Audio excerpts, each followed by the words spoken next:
And it's going to be based off of John 11:25, and that states, Jesus said to her, I am the resurrection and the life. The one who believes in me, even if he dies, will live.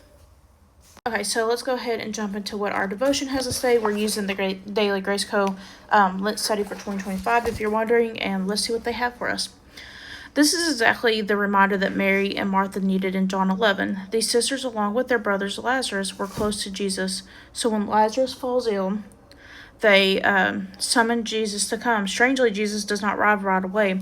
In fact, it's because of his love for this family that Jesus waits.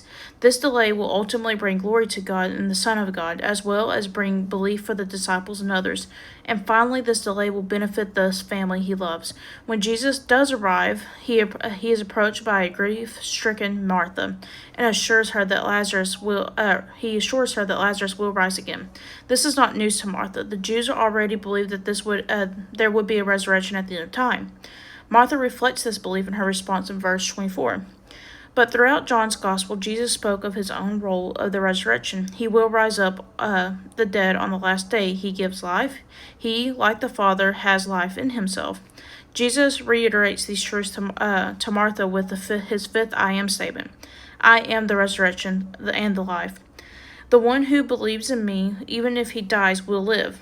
Jesus wants Martha to focus not on this event at the end of history, but the one who is standing in front of her, the very one who will bring about this event. To demonstrate the truth of what he is claiming about himself, Jesus proceeds to raise Lazarus from the death to life in a few verses later. This is where the significance of Jesus' delay is seen.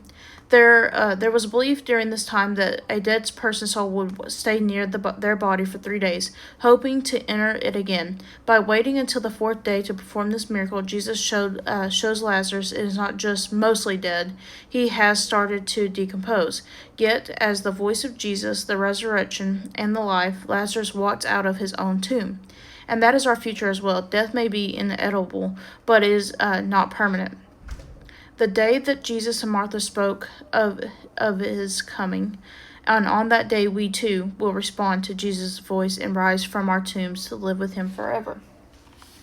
Okay, so I just got done praying, and I feel like the Lord has me sharing a separate message outside of our reflection questions. I'll get to that in a minute, but he wants somebody to know your delay is for your benefit. Stay waiting on God. This delay will bring him glory in the end. You will see. So, now back to our